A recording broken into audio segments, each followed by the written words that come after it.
Hello everyone, good morning to all of you. बज गए हैं 12 और आ चुके हैं आप लोगों ने क्लास लेके। जी हाँ, तो काफ़ी बच्चों का डाउट था ना कि मैम ये ट्विंस का टॉपिक प्लीज़ हमें भी करा दीजिए, हमें भी करा दीजिए। तो आज मैं आई हूँ आपको के लिए ट्विंस का टॉपिक लेके। जी हाँ, जुड़वा बच्चे कैसे पैदा होते हैं जिनको हम बोलते हैं ट्विंस, है ना। बिल्कुल जी मैम, सीता गीता राम लक्ष्मण। चलिए, तो इन सब कहानी को पढ़ने से पहले आप लोगों के लिए एक प्यारा सा आर्टिकल है। वो आर्टिकल क्या है कि मैं आप लोगों के लिए जो कुछ बैचेस की अनाउंसमेंट लाई हूँ, एक बार वो अनाउंसमेंट हो जाए फिर हम क्लास को स्टार्ट करते हैं। तो एक सेकंड के लिए मैं जरा यहाँ से सेटअप कर दूँ और मैं इसको यहाँ पे लगा देती हूँ ताकि मैं लिखने में एबल हो। चलिए, तो माय डियर, सबसे पहले आप लोगों के लिए जो गुड न्यूज़ है, सबसे पहले गुड न्यूज़ क्या है कि आपके लिए 6 अक्टूबर से आ चुका है नया बैच, जो कि आपके सफलता बैच के नाम से आया है। ये आपके एसएससी सीजीएल और सीएचएसएल की तैयारी आपको कराएगा। जी हाँ, आपका एसएससी सीजीएल और सीएचएसएल की तैयारी ये बैच आपको कराने जा रहे हैं। जी बिल्कुल, इंडिया के टॉप एडुकेटर आपको दिखाई दे रहे हैं, वो आपको इस बैच में मिलने वाले हैं। आपको पूरा सिलेबस कवर कराया जाएगा। क्लासेस आपकी इंग्लिश हिंदी दोनों में होंगी। आपको नोट्स दिए जाएंगे, इतने आवर्स आपके कंज्यूम्ड है, और इसकी ड्यूरेशन वगैरह, डाउट क्लियरिंग सेशन सारे आप लोगों को यहाँ पे देखने को मिलने वाले हैं। इसके बाद में आपका कोई भी डाउट अगर हम लोगों से है, तो चाहे वो आपका इंग्लिश हो, हिंदी, मैथ्स कोई भी हो, आप जाइए होम स्क्रीन पे। होम स्क्रीन पे जाने के बाद में आपको क्या करना है, ask a doubt bye Unacademy, और अपने डाउट को हम लोगों से आप लोगों को पुटअप करना है। इसके बाद में जितनी भी लाइव क्लासेस होती हैं, लाइव क्लासेस के अंदर अपना क्या करना है, हाथ ऊपर उठाना है, रेज हैंड करना है, और जो भी आपके डाउट हो, डाउट हमसे आप लाइव क्लास में डायरेक्टली पुटअप कर सकते हैं। देन इसके बाद हर संडे होने वाला एसएससी कॉम्बैट, जिसमें आप पार्टिसिपेट करें। जी हाँ, यहाँ पे मेरा इनवाइट कोड डालना आप लोग निहार 10, और ये इनवाइट कोड निहार 10 डाल के आपको क्या मिल जाएगा, एंट्री करने का मौका। और हर संडे 12 बजे जो आपका एसएससी कॉम्बैट होता है, इसमें आप लोग पार्टिसिपेट करेंगे। Good morning to all of you, good morning, good morning. मैं किसी के नाम नहीं लूँगी आज, जी हाँ, क्योंकि आज मैं सिर्फ पढ़ाने के मूड से आई हूँ। और माय डियर, ये अक्टूबर मंथ का ऑफर है आप लोगों के लिए। जी हाँ, इस प्लान को आप फॉलो कर सकते हैं। इसमें 24 मंथ्स, 12 मंथ्स, 6 मंथ्स में कितना कितना ऑफर है, 33%, 60%, 76%, ये सारे ऑफर तो आपको हैं। इनकी ईएमआई भी अवेलेबल है, और इसके साथ में अगर आप यहाँ पे कोड यूज़ करेंगे निहार 10, तो आपको 10% का डिस्काउंट और भी मिलने वाला है। तो लेट्स क्रैकेट के साथ आज की क्लास को हम लोग स्टार्ट करेंगे। सबसे पहले आप लोग मुझे फॉलो कर सकते हैं अनअकैडमी ऐप पे। जी हाँ, अनअकैडमी ऐप पे आप लोग मुझे फॉलो कर सकते हैं। बिल्कुल जी, यहाँ से आपको मेरी ऐप पे होने वाली क्लासेस का टाइम मिलेगा। और बिल्कुल ये सब्सक्रिप्शंस मैं पहले बोल चुकी हूँ, यहाँ पे आप यूज़ करेंगे कोड निहार 10। कोड निहार 10 यूज़ करके आपको क्या मिल जाएगा मैम, कोड निहार 10 यूज़ करके आपको मिल जाएगा 10% का डिस्काउंट। ठीक है, चलो जी, फाइनली हम लोग क्लास को स्टार्ट करते हैं। तो guys, this is Niharika Rathore, और ये मेरी क्वालिफिकेशन, जी हाँ, छोटी सी क्वालिफिकेशन है, बट क्वालिफिकेशन ये मेरी है, Niharika Rathore, qualification MSc BEd and teaching experience more than 9 years. Than इसके साथ किन किन एग्जाम्स के लिए मैं कवर कराती हूँ, तो बच्चा सारे SSC, state, PCS, railway, CDS exams के लिए कवर कराती हूँ। Physics, chemistry, biology, environmental science. और आने वाले 15 अक्टूबर से मैं आपको सीटेट पेपर 1 की ईवीएस कराने जा रही हूँ। सीटेट पेपर 1 की ईवीएस कराऊंगी डेली रात को 10 बजे, और मैंने जो दिन तय करे हैं वो रहेंगे मेरे मंडे टू थर्सडे। तो मंडे टू थर्सडे मैं सीटेट की आपको क्या कराने जा रही हूँ, ईवीएस कराऊंगी, और उसके बाद पेपर 2 की भी तैयारियाँ कराऊंगी। और ये मेरे अनअकैडमी ऐप के टाइमिंग 10 बजे शाम को, 4 बजे रात को, 8 बजे। और 13 अक्टूबर से मेरा क्या आ रहा है, नया प्लस कोर्स आ रहा है। 13 अक्टूबर से मेरा नया प्लस कोर्स आ रहा है। जी हाँ, और इस नए प्लस कोर्स में मैं क्या कराऊंगी, मैं आपको केमिस्ट्री कराने जा रही हूँ, लेकिन इस बार केमिस्ट्री की थ्योरी कराऊंगी। इस बार केमिस्ट्री की कंप्लीट थ्योरी मैं इस नए कोर्स में आपको कराने जा रही हूँ। चलिए जी, तो फाइनली क्लास को हम लोग क्या करते हैं, बहुत प्यार से स्टार्ट करेंगे। तो आ चुकी हूँ मैं आपके लिए 12 बजे की क्लास लेके, और इसी के साथ आज का हमारा टॉपिक क्या है, ट्विंस, जिसको हम क्या बोलते हैं, जुड़वा। क्या बोलते हैं, जुड़वा, है ना। बिल्कुल जी, तो ये हम जुड़वा की कहानी आज हम लोग पढ़ेंगे। तो सबको गुड मॉर्निंग, सबको गुड मॉर्निंग, सबको गुड मॉर्निंग। अब मैं नाम लूँ इससे अच्छा हम लोग पढ़ लेते हैं। बहुत सारी मूवीज़ हमारी इंडियन सोसाइटीज़ में आई हैं, जैसे कि कॉपी किशन आ चुकी है ना, राम श्याम जो बहुत फेमस रह चुकी है। इसके अलावा सीता गीता, मतलब ये तो शायद ही किसी की फेवरेट ना रही हो। गजब की एक्टिंग करी है हमारी ड्रीम गर्ल हेमा मालिनी ने इसमें। तो ऐसी मूवीज़ जो आई हैं, तो इन मूवीज़ से हमने देखा कि एक बहुत एक्टिव होता है, एक बहुत डल होता है, एक बहुत स्ट्रॉन्ग, एक बहुत डाउन। एक को दर्द होएगा, दूसरा रोता है। तो मैम जो भी ये डाउट्स हैं कि मैम एक को दर्द होगा या क्या होगा, ये डाउट्स आज हम लोग कवर करेंगे। तो सबसे पहले हम लोग पढ़ेंगे फर्टिलाइजेशन क्या होता है, जिसको बोलते हैं निषेचन। क्या बोलते हैं मैम? फर्टिलाइजेशन को हम लोग बोलते हैं निषेचन। इसका मतलब क्या होता है? जब नर का स्पर्म यानी कि जब मेल गैमेट आपके मादा के गैमेट से क्या होता है, जुड़ जाता है, यानी कि जब वह उसमें फ्यूज़ हो जाता है, क्या हो जाता है, फ्यूज़ हो जाता है, तो यहाँ से एक जायगोट बनता है, युग्मनज जिसको बोलते हैं। क्या बोलते हैं मैम? युग्मनज जिसको हम लोग बोलते हैं, और इसी को हम लोग क्या बोलते हैं मैम? फर्टिलाइजेशन। तो ये जो स्पर्म आपको दिखाई दे रहा है, ये स्पर्म आएगा और ओवम के अंदर आके क्या हो जाएगा, अपने आप को फ्यूज़ कर लेगा। इस प्रोसेस को बोलते हैं fertilization, the process of obtaining zygote. जी हाँ मैम, नर और मादा के अंडे के मिलने से जो आपका जायगोट बनता है, इस प्रोसेस को बोलते हैं फर्टिलाइजेशन, निषेचन। और ये रिप्रोडक्शन का पहला स्टेप होता है। रिप्रोडक्शन का, प्रजनन का पहला स्टेप होता है। रिप्रोडक्शन यानी कि प्रजनन का, यह प्रजनन का पहला स्टेप है। जी हाँ, यह प्रजनन का पहला स्टेप है। अगला स्टेप क्या है? क्वेश्चन क्या आता है कि मैम वुमेन्स में क्या होता है? माय डियर, वुमेन्स में हर महीने एग बनता है, हर महीने, एवरी मंथ, हर महीने मादा के शरीर में क्या बनता है? अंडा बनता है। क्या बनता है? अंडा बनता है। और मादा के शरीर में हर बार एक अंडा बनेगा। मादा के शरीर में हर बार क्या होता है? एक अंडा बनता है। ठीक है मैम, ओवरी से बनता है, अंडाशय से बनता है। कहाँ से बनता है? ओवरी, जिसको हम बोलते हैं अंडाशय। अंडाशय से हर बार महिलाओं के शरीर में एक अंडा बनता है। अब जब मेल्स क्या करते हैं मैम? इजैक्यूलेट करते हैं।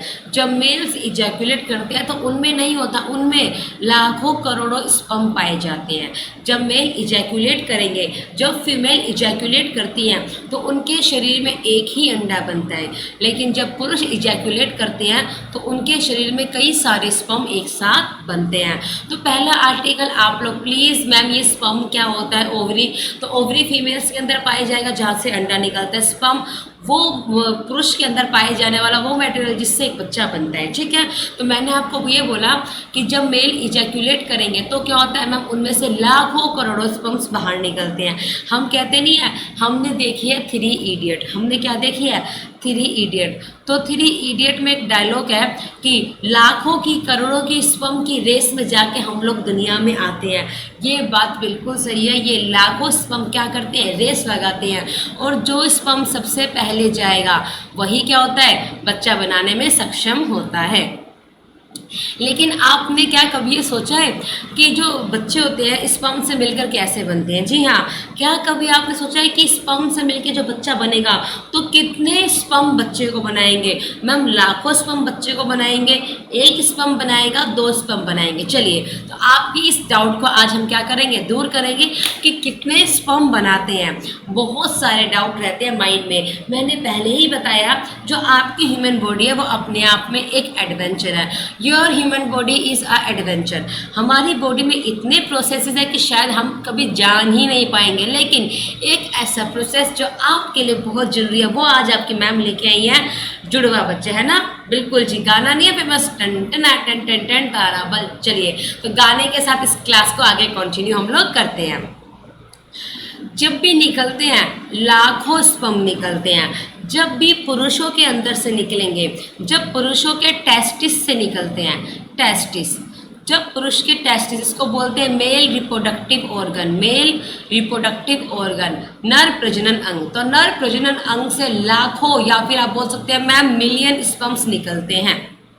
मिलियन भी लिख दिया मैम, लाखों या मिलियन स्पर्म्स निकलते हैं। लेकिन एक मादा के शरीर में कंसीव कराने के लिए एक स्पर्म काफ़ी है। ओह माय गॉड मैम, ये क्या बात कर दी। जी हाँ, मादा के शरीर में कंसीव कराने के लिए एक स्पर्म क्या होता है?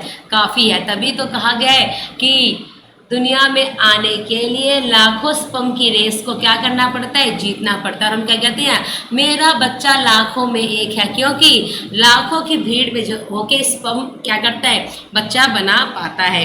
तो माय डियर, एक स्पर्म बच्चा बनाता है, लाखों स्पर्म बच्चे नहीं बनाते। मैम ये लाखों स्पर्म कहाँ जाते हैं, क्वेश्चन वेरी इंपॉर्टेंट।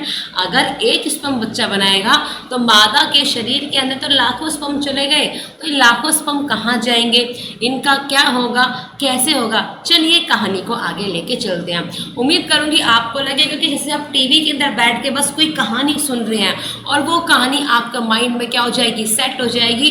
तो कमेंट्स को कम करें, वीडियो को लाइक करें, शेयर करें, चैनल को सब्सक्राइब करें और साथ में हमारी क्लास को देखना ना भूलिए।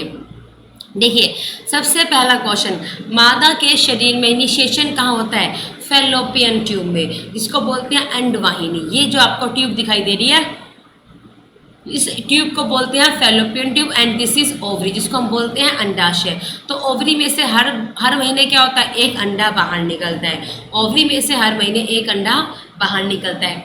मैम बच्चा पैदा करने के लिए सबसे अच्छा दिन कब होता है, पीरियड्स खत्म होने के बाद, पीरियड्स के ख़त्म होने के बाद जो 14th डे होता है ना, 14th डे जो होता है वो सबसे बेस्ट होता है बच्चे को कंसीव करने के लिए। पीरियड खत्म होने के बाद जो 14वां दिन पाया जाता है वो सबसे बेस्ट होता है एक बच्चे को कंसीव कराने के लिए। चलिए, तो महिला के शरीर में निषेचन कहाँ होता है, फैलोपियन ट्यूब, जिसको बोलते हैं अंडवाहिनी।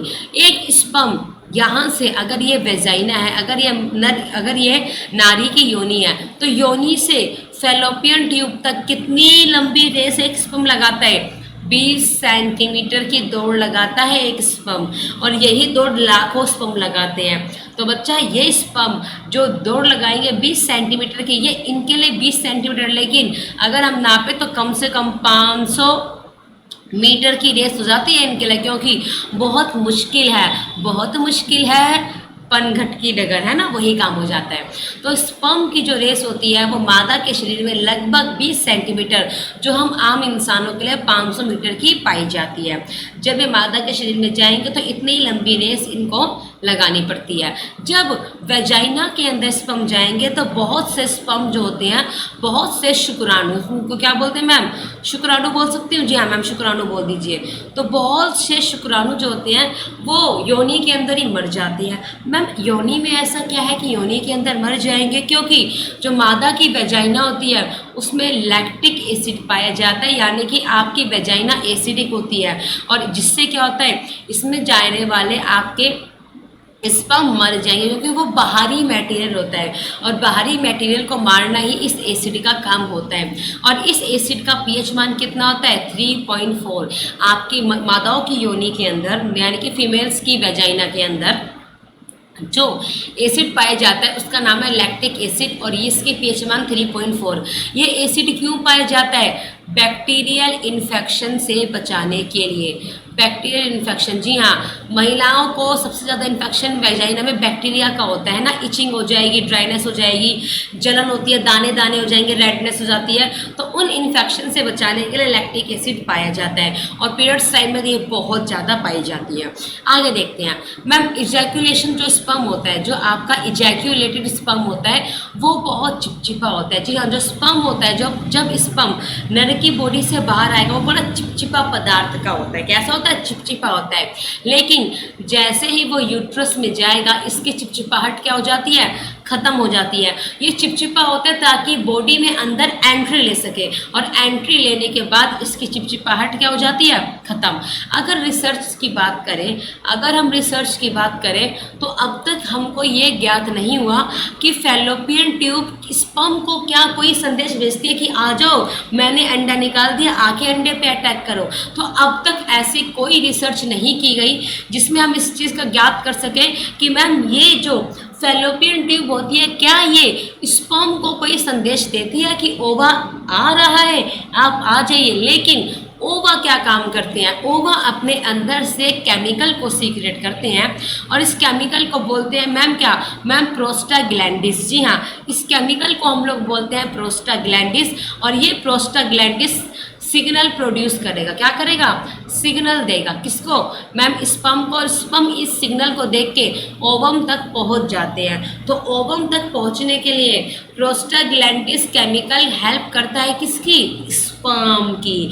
तो ये अब तक रिसर्च में देखा गया, लेकिन क्या कोई और सिग्नल है? ऐसा कुछ भी नहीं है। और जो आपकी अंडवाहिनी होती है, जो फैलोपियन ट्यूब होते हैं, इसके अंदर बाल पाए जाते हैं। क्या पाए जाते हैं? हेयर्स पाए जाएंगे, जो अंडे को आगे आगे आगे आगे ढकेल देते हैं। ठीक है, तो याद रखना ओवम अपने अंदर से एक रसायन को सीक्रेट करता है, जिसको बोलते हैं प्रोस्टाग्लैंडिस। क्या बोलते हैं मैम? प्रोस्टाग्लैंडिस बोलते हैं। और ये जो आपका केमिकल होता है, ये स्पर्म को सिग्नल देंगे कि आओ यहाँ पे मैं हूँ। ठीक है, आगे देखते हैं। मादा ओवम पर क्या चीज़ पाई जाती है? ये जब अंडा इसके अंदर आएगा तो ये वाली जो लेयर है, इस लेयर को हम क्या बोलते हैं? मादा ओवम के ऊपर एक ग्लाइकोप्रोटीन की लेयर पाई जाती है। मादा ओवम के ऊपर एक ग्लाइकोप्रोटीन की लेयर पाई जाती है। ठीक है, जब भी स्पर्म इसके अंदर आता है तो स्पर्म का खाली हेड इसके अंदर आएगा और ये क्या हो जाएगी? लेयर लॉक हो जाएगी। क्या हो जाएगी? लॉक। चलो याद रखना, स्पर्म सबसे पहले खुद को इनके साथ जोड़ेगा। जी हाँ, सबसे पहले स्पर्म क्या करेगा? इनके पास आएगा। आने के बाद अपने सिर को इसके अंदर क्या करेगा? घुसा देगा और इसकी पूंछ कहाँ हो जाएगी? बाहर रह जाएगी। और उसके बाद ये क्या हो जाएगी? लॉक हो जाएगी। ओवा के अंदर स्पर्म का सर जाता है, हेड जाता है, टेल क्या होती है? बाहर। स्पर्म का हेड भी होता है, स्पर्म का टेल भी होता है। जैसे कि हमारी आंख, नाक हमारी पूरी बॉडी है, ऐसे स्पर्म का हेड और टेल भी पाया जाता है। तो याद रखना मैम, जो ओवम है, जो ओवा है, उसके अंदर जब स्पर्म जाता है तो मैम क्या होता है कि उसका सर तो अंदर पहुंच जाएगा, यानी कि मैम सर क्या हो जाएगा? अंदर पहुंच जाएगा। लेकिन जो पूंछ है वो क्या हो जाएगी? देखो ये अंदर पहुंच गया, लेकिन पूंछ क्या रह गई? बाहर रह जाएगी। और जैसे ही आपका जो ओवम के अंदर जो आपका स्पर्म जाएगा तो ऐसे क्या हो जाएगा? ये लेयर अपने आप को लॉक कर देगी और उसके बाद क्या होगा? एक स्पर्म से एक बच्चा बनेगा। यानी कि जैसे स्पर्म गया अंदर, फर्टिलाइजेशन हो गया। क्या हो गया मैम? फर्टिलाइजेशन हो गया। और फर्टिलाइजेशन होने से जायगोट बन जाएगा। क्या बन जाएगा मैम? जायगोट बन जाएगा। तो ये एक प्रोसेस था कि लाखों की भीड़ में भाई ग्लाइकोप्रोटीन के साथ रिएक्शन करके जो अंदर जा पाता है सबसे पहले, वही पहला स्पर्म क्या बनाता है? बच्चे को बनाता है। अब कन्फ्यूजन रहती है कि मैम जुड़वा कैसे पैदा होते हैं, क्योंकि अंडे में तो एक ही स्पर्म गया। जब अंडे में एक स्पर्म गया तो जुड़वा कैसे पैदा होते हैं? चलिए आपके इस डाउट को मैं दूर करूं कि जुड़वा कैसे पैदा होते हैं। तो जानेंगे जुड़वा बच्चे कैसे होते हैं। जुड़वा दो प्रकार के होते हैं, एक होते हैं आइडेंटिकल ट्विंस, एक होते हैं नॉन आइडेंटिकल। आइडेंटिकल जो एक जैसे दिखते हैं, जो एक जैसे दिखते हैं, एक जैसे दिखने वालों को हम बोलते हैं आइडेंटिकल ट्विंस। नॉन आइडेंटिकल जो एक साथ पैदा होते हैं लेकिन दिखते नहीं एक जैसे, जो एक जैसे दिखते नहीं हैं, जो एक जैसे दिखते नहीं हैं, इनको बोलते हैं नॉन आइडेंटिकल ट्विंस।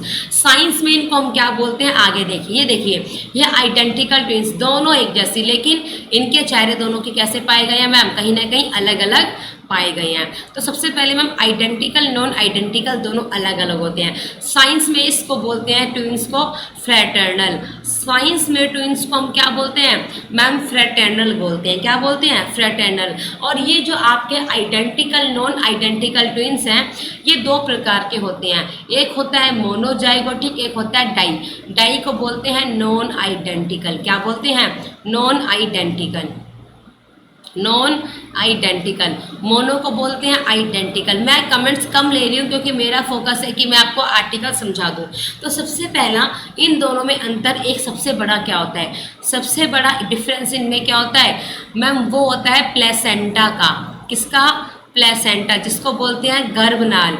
आइडेंटिकल के अंदर एक प्लेसेंटा पाई जाती है, नॉन आइडेंटिकल के अंदर दो प्लेसेंटा पाई जाएगी। याद रखना, मोनोजाइगोटिक मैम एक प्लेसेंटा, ये वाला दिख रहा है, मैम ये जो आपको दिख रहा है ये एक प्लेसेंटा इनके अंदर पाई जाएगी, this is monozygotic. Dizygotic ma'am इसमें क्या होती है, दो प्लेसेंटा पाई जाती है। आइए कहानी समझाती हूँ कि मोनोजाइगोटिक और डायजाइगोटिक क्या होते हैं। आमतौर पर शरीर में एक अंडा निकलेगा और एक स्पर्म मिलके क्या बनाएगा, एक एम्ब्रॉय यानी कि एक भ्रूण बना लेगा, है ना मैम। एक अंडे में एक स्पर्म जाएगा और क्या बन जाएगा बच्चा, आपका एक अंडा बनेगा। लेकिन अब क्या हुआ कि मैम एक भ्रूण की जगह अगर एक अंडे से और एक स्पर्म से, एक अंडे से और एक स्पर्म से अगर दो भ्रूण बनेंगे, अगर दो एम्ब्रॉय बनेंगे, इसको बोलते हैं आइडेंटिकल यानी कि मोनोजाइगोटिक। कैसे मैम, एक अंडे में एक स्पर्म गया और इन दोनों के अंदर से क्या हो गया, बनना चाहिए था क्या मैम, एक एम्ब्रॉय, लेकिन बन गए दो एम्ब्रॉय और प्लेसेंटा एक, इसको बोलते हैं मोनोजाइगोटिक। दोबारा समझ लो, मोनोजाइगोटिक मतलब क्या होता है, जब एक अंडा और एक स्पर्म मिलके दो एम्ब्रॉय बनाएंगे और उनकी प्लेसेंटा एक होती है, इसको बोलते हैं मोनोजाइगोटिक। क्या बोलते हैं, मोनोजाइगोटिक बोलते हैं। बिल्कुल जी, यही मैंने बोला कि मोनोजाइगोटिक मतलब क्या होता है मैम, मोनोजाइगोटिक मतलब क्या होता है, जब एक स्पर्म एक अंडे से क्या होता है मैम, दो एम्ब्रॉय तैयार होते हैं और इसमें कंडीशन होती है या तो दो लड़के पैदा होंगे या दो लड़कियां एक जैसी पैदा होती हैं।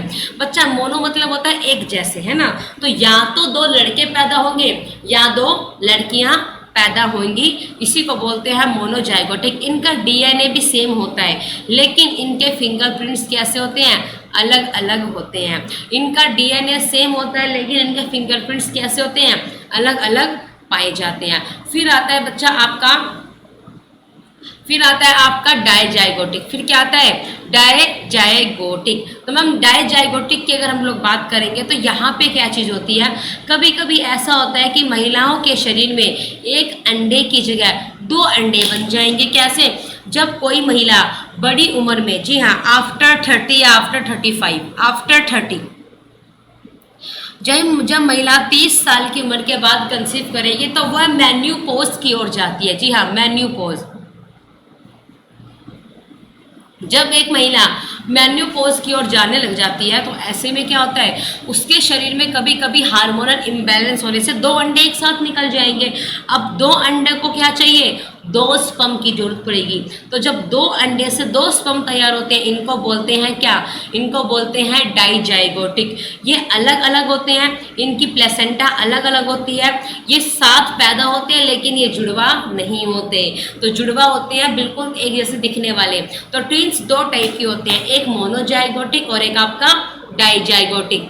मोनोजाइगोटिक कौन से होती हैं मैम, जब एक अंडे एक स्पर्म से दो बच्चे बनते हैं। जब दो अंडे दो स्पर्म से बच्चे बनेंगे जिनकी प्लेसेंटा अलग अलग होती है, इसको बोलते हैं डायजाइगोटिक। क्या बोलते हैं मैम, डायजाइगोटिक इसको हम लोग बोलते हैं। अब देखना आंकड़े क्या कहते हैं, आंकड़े कहते हैं 40 डिलीवरी में से हर एक डिलीवरी में क्या होते हैं, जुड़वे बच्चा पैदा होते हैं। 40 में से एक डिलीवरी कैसी होती है, जुड़वा बच्चों की पैदा होती है, जिसमें से मैम 1/3 मोनोजाइगोटिक और 2/3 डायजाइगोटिक पाए जाते हैं। मेरी खुद की फ्रेंड है, उसके बच्चे कैसे हैं, डायजाइगोटिक है ना। तो बच्चा कभी कभी मैम डायजाइगोटिक होना ये डिपेंड करता है जेनेटिक्स, जीन के ऊपर। किसके ऊपर, जीन, क्योंकि उसकी मम्मी के भी क्या थे, वो दोनों बहन भाई एक साथ पैदा हुए, उसके भी कि जुड़वा हुए डायजाइगोटिक, उसके भाई के भी क्या हुए, जो उसके भाभी के बच्चे वो भी डायजाइगोटिक। तो ये जेनेटिकली भी होते हैं। जी हाँ, ये कैसा होता है मैम, ये जेनेटिकली भी पाया जाता है। ठीक है, चलिए आगे देखते हैं। पिछले 2 दशकों में जुड़वा बच्चे पैदा होना आम पाया गया है, लेकिन ऐसा क्यों है कि बढ़ते दशकों में जुड़वा बच्चे ज़्यादा पैदा हो रहे हैं मैम। रीज़न क्या है, इसका रीज़न है कि महिलाएं लेट कंसीव कर रही हैं। आजकल भाग दौड़ की दुनिया में जब महिलाएं शादी 30 साल के बाद करेंगी तो ऑब्वियसली बच्चे भी 30 के बाद होंगे। 30 के बाद महिला का शरीर क्या होता है मैम, मेन्यूपोज की ओर, यानी कि जब पीरियड्स खत्म होने वाले होंगे उसकी ओर जाएगा। जी हाँ, मेन्यूपोज की ओर जाना चालू कर देता है। मेन्यूपोज मतलब क्या होता है मैम, स्टॉपिंग ऑफ पीरियड। जी हाँ, पीरियड्स का रुक जाना होता है, इसको बोलते हैं। जब शरीर वहाँ जाएगा तो मैम इसमें क्या होता है, अंडे कभी ज़्यादा कभी कम निकलते हैं क्योंकि हार्मोनल इम्बैलेंस हो जाएगा। क्या हो जाएगा मैम, हार्मोनल इम्बैलेंस। और जब हार्मोनल इम्बैलेंस होएगा, जब हार्मोनल इम्बैलेंस हो जाएगा तो ऐसे में क्या होता है, बच्चे जुड़वा हो जाता है। या फिर आजकल कई महिलाएं क्या नहीं कर पाती, कंसीव नहीं कर पाती, तो वो क्या कराती हैं मैम, आर्टिफिशियल इंसेमिनेशन कराती हैं। तो आर्टिफिशियल इंसेमिनेशन में भी क्या होता है, आपको जुड़वा बच्चे देखने को पाए जाते हैं। मैम आगे देखें स्पर्म काउंट के बारे में। तो बच्चा कहा जाता है कि अगर किसी महिला को गर्भ धारण करना है तो उसके शरीर में कितने स्पर्म जाने चाहिए, लगभग 40 से 20 से 40 मिलियन। जी हाँ, लगभग 20 से 40 मिलियन स्पर्म मादा के शरीर में जाने चाहिए, तब जाके एक स्पर्म क्या करेगा, बच्चा बनाएगा। तो बच्चा मिलियन की स्पर्म, मिलियन की रेस लगती है बच्चा होने के लिए, याद रखना। स्पर्म काउंट को बोलते हैं सीमन एनालिसिस। अब मैम सीमन एनालिसिस क्या होता है, इसको मैं ब्रीफ में पढ़ाऊंगी रिप्रोडक्शन के अंदर।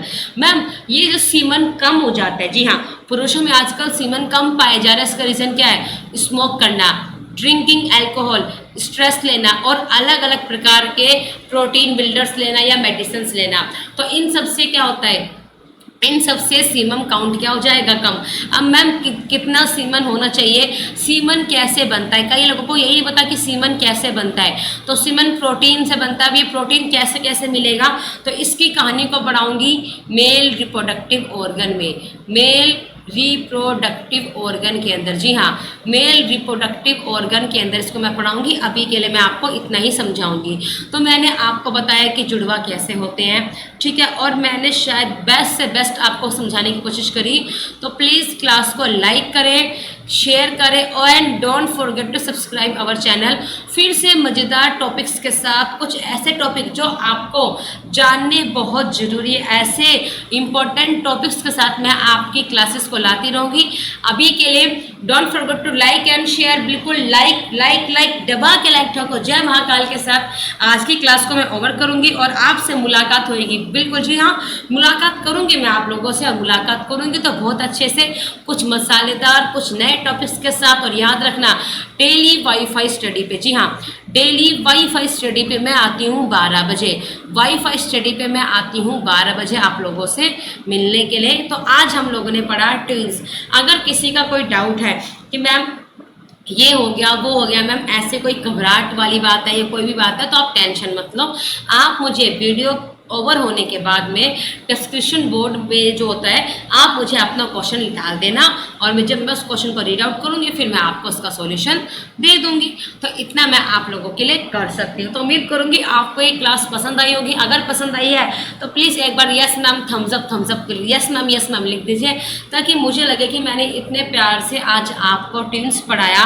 तो उम्मीद करूँगी ये राम शाम ट्विंस आपको समझ में आया होगा, है ना। तो माय डियर, इसी कहानी के साथ हम क्या लेंगे, आप लोगों से अलविदा लेंगे। जी हाँ, इसी कहानी के साथ हम लोग क्या लेंगे, आप लोगों से अलविदा लेंगे। क्यों अलविदा लेंगे, क्योंकि बहुत प्यार से मैंने ये आर्टिकल आपको पढ़ाया। लाइक एंड शेयर करना मत भूलिएगा, क्योंकि ये क्लास आप लोगों के लिए ही है। और इसी के साथ आज की क्लास को हम लोग क्या करेंगे, ओवर करेंगे और आप लोगों से मुलाकात होएगी अब कल की क्लास में। जब तक के लिए goodbye to all of you, love you to all, love you to all.